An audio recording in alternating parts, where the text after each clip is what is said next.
What is that? A what? A hyphenated name. Why? Huh?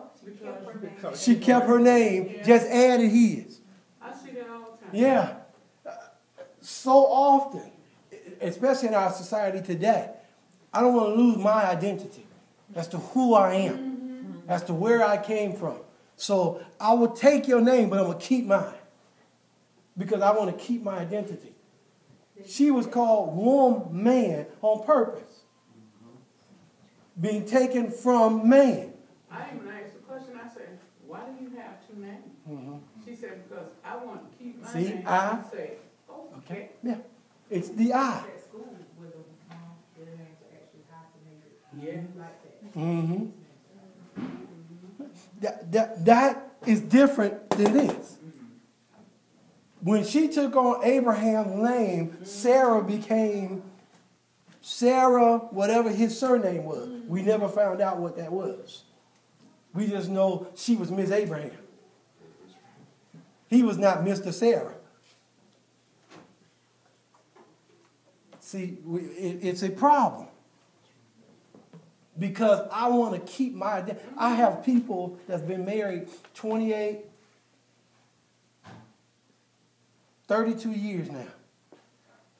And she still never changed her Social Security nor her driver's license into his name. Never. It seems like those couples that's been married like, 50 years. I mean, Abby had customers like that. They don't want you to say, for instance, like, right. They don't want you to say this is right. No, I'm just John right. They will put on their husband's first name too because it's just that important that they took on that identity.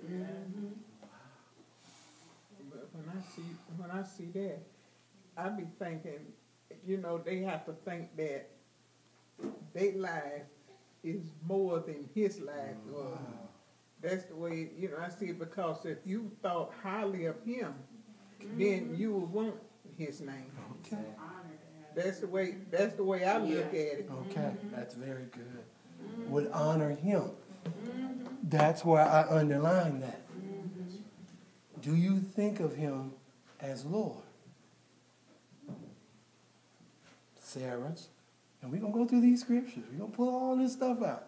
That's why I said this is still part of our introduction of getting the definition now. Just looking basically at the definition of marriage according to Hebrew of what the responsibility is. And if you look at just the responsibility of that, you will understand some of the characteristics of marriage. And you will see things that's missing. Of the honor, the due benevolence. Yes, sir.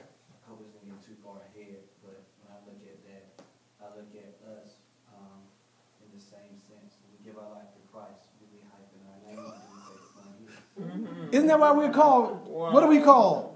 Christian. We took whose name? Christ. We're his bride. I'm not Usher Christian.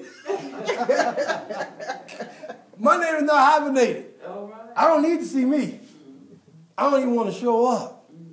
I want him. I want to be completely covered by him. I want to take on everything, whatever he has from, he's Lord. I want to take that on.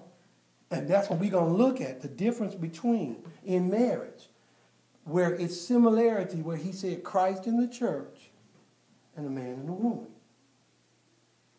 And we're going to look at this. Because he said that's a mystery.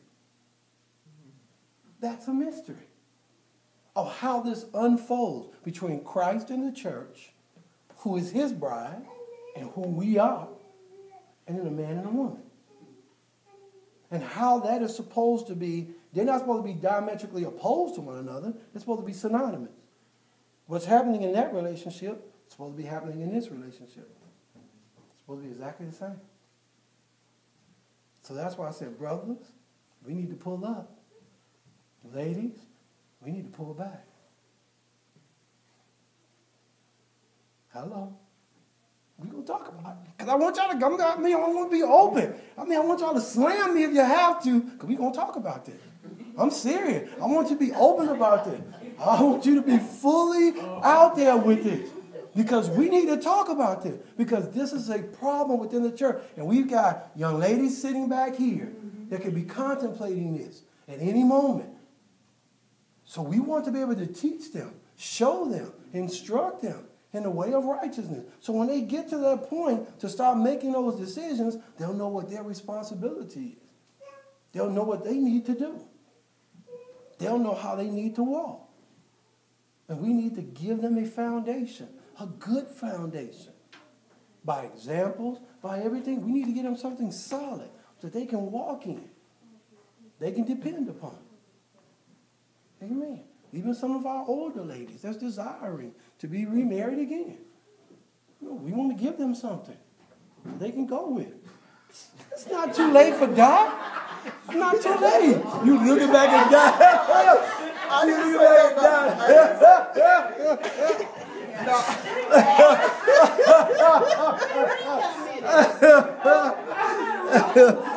Oh my goodness. I was best for her. I told her mama. Oh my goodness. It's not too late for mama.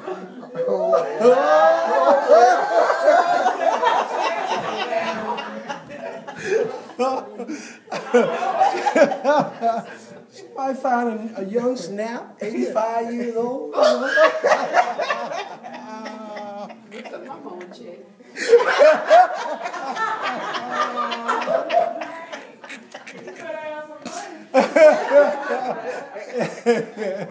Amen.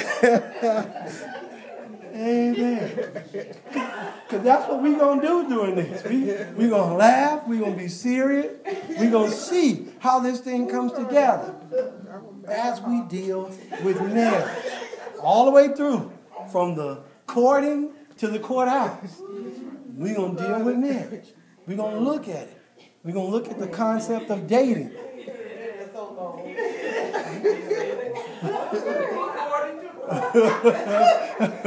We're going to look at the concept of dating. You know, is it biblical? Is it something that should be done? We're going to look at that. As we build relationships, as we look at these biblical relationships, we're going to look at this concept of dating. Where did it come from? How did it manifest itself? We're going to look at that. Because it's key in how we in the West, the things that we've developed, things we've done, stuff that we've taken on, you know, how we've changed because we've changed this definition and the way in which it's looked at because of things that we have within us, within our history, within our focus and our view of the way in which things go. So we've added some things to this. Any questions over this?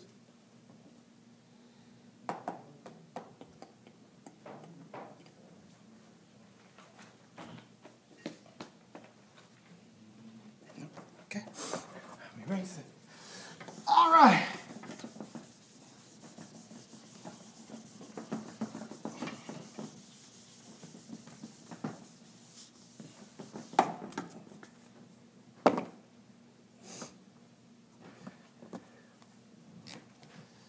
Number 3, we need to lay some foundation.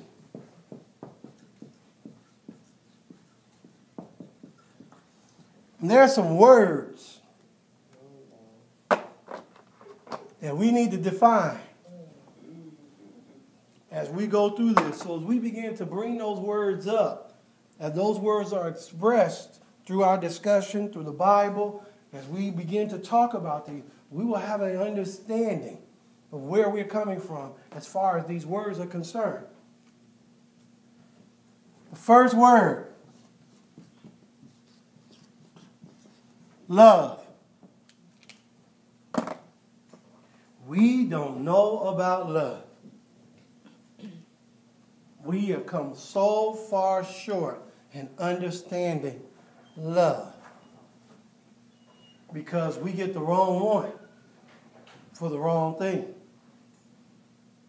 And that's why we don't understand it.